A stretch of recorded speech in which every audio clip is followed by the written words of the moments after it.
৭৭-৭৯-তে মোহামেডান যখন ঢাকার ক্লাব ক্রিকেটে প্রথম চ্যাম্পিয়ন হয়েছে, আমি লাকি সে বছরই আমি ক্রিকেট খেলা দেখতে শুরু করেছি। তখন তো এত কিছু বুঝতাম না, তখন রকিবুল হাসানদের যুগ। এখন বাংলাদেশের ক্রিকেটের প্রবাদ প্রতিম ব্যক্তিত্ব শফিকুল হক হীরা তখন মোহামেডানের কিপার, প্রয়াত দৌলতুজ্জামান ছিলেন, প্রয়াত SM ফারুক ভাই তখন মোহামেডানের ক্যাপ্টেন, মাইনু ভাই, সেলিম ভাই, ওয়াহিদুল গনি, ওনারা সব খেলেছেন, আশরাফুলের গুরু।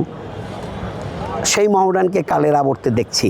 এক সময়ের মোহামেডান ছিল ঢাকার ক্লাব ক্রিকেট তথা ক্লাব ক্রীড়াঙ্গনের অন্যতম বড় শক্তি। এখন মোহামেডান ক্রমেই পিছিয়ে পড়ছে, দুর্বল হয়ে গেছে আমি বলবো না, বাট পিছিয়ে পড়ছে চিরপ্রতিদ্বন্দ্বী আবাহনীর তুলনায়। আবাহনী এবার নিয়ে 23 বার চ্যাম্পিয়ন হলো, মোহামেডান সেই 9-এই পড়ে আছে। 15 বছর শিরোপা নেই। 2009-এ এই মাঠে খালেদ মাসুদ পাইলটের ক্যাপ্টেন্সিতে আবাহনীকে হারিয়ে মোহামেডান শেষ শিরোপা জিতেছে। গত 15 বছরে মোহামেডান আর রানার্স আপ হয়েছে, গতবারও রানার্স আপ, এবারও রানার্স আপ। তবে আজকে আমার অতটা আশা ছিল না, কিন্তু এবারের লিগে আমার মনে হয় মিলন মোহামেডানের চ্যাম্পিয়ন হওয়া উচিত ছিল। সবথেকে ভালো দল, কারণ মোহামেডান আনডাউটেডলি অন পেপার খুব ভালো দল ছিল, but end of the day মোহামেডানের না পারার একটা বড় কারণ হচ্ছে তাদের বিকল্প পারফর্মার ছিল না। মোহামেডান ম্যানেজমেন্টের একটা আমার মনে হয় যে বড় দূরদর্শিতায় কমতি ছিল বা ঘাটতি ছিল।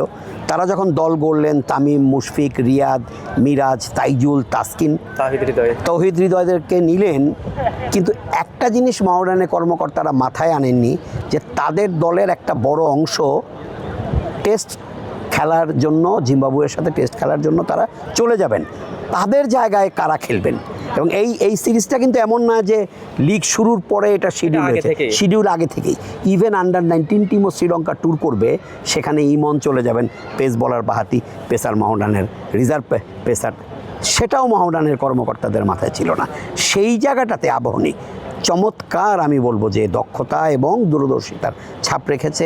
মাহফুজ রাব্বি, মেহরুব, শাহরিয়ার কোমল, এই ধরনের বেশ কিছু প্লেয়ার যাদেরকে রিজার্ভ আবাহনী রেখে দিয়েছিল, তারকা না, তাদের নামডাক কম, তাদের পরিচিতি কম, বাট তারা হয়তোবা অত উঁচু মানের না, বাট তারা দে ক্যান পারফর্ম, এবং তাদের ভিতরে সোজা কথা তাদের সামর্থ্য ছিল, হয়তোবা তারা ক্ষেত্রটা পাচ্ছিল না। আবাহনী তাদেরকে সেই সুযোগ করে দিয়েছে, সেই সুযোগ তারা কাজে লাগিয়েছে, এবং তারুণ্য নির্ভর আবাহনী এবারের অভিজ্ঞ এবং তারকায় ঠাসা মোহামেডানকে শেষ ম্যাচে 6 উইকেটে হারিয়ে শেষ পর্যন্ত লিগ শিরোপা জিতে নিয়েছে।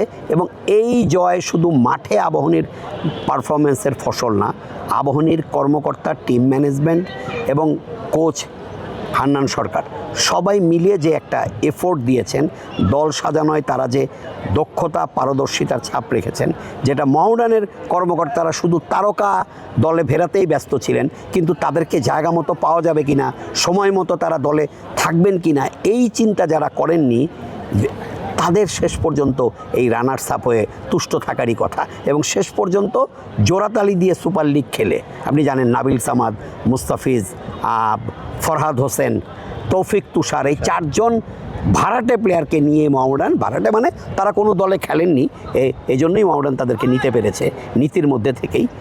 এই 4 জন অন্য দল থেকে নিয়ে সুপার লিগে শুধু খেলতে নেমে সাফল্য পাওয়া যায় না মিলন। তবে কষ্টটা এখন অনেকটা সয়ে গেছে এই কারণে যে দেখতে দেখতে আমার 34 বছরের ক্রীড়া সাংবাদিকতা জীবন চলে গেল। এবছরই আমি 35-এ পা দিব, যদি মহান আল্লাহ পাক আমাকে নেখায়েত দেন। 78 থেকে সাপোর্ট করি, খেলাও দেখি 78 থেকে। তখনকার মোহামেডান আর এখনকার মোহামেডানের মধ্যে আমার কাছে একটা পার্থক্য, এখন আমি সাপোর্টারটা নীরবে সরবে হচ্ছি রিপোর্টার। তো রিপোর্টার হিসেবে আমি লিখে আসলাম মোহামেডানের ব্যর্থতার 7 কারণ, আবারও গিয়ে লিখতে হবে। এটা কষ্টের, দুঃখের, বেদনার।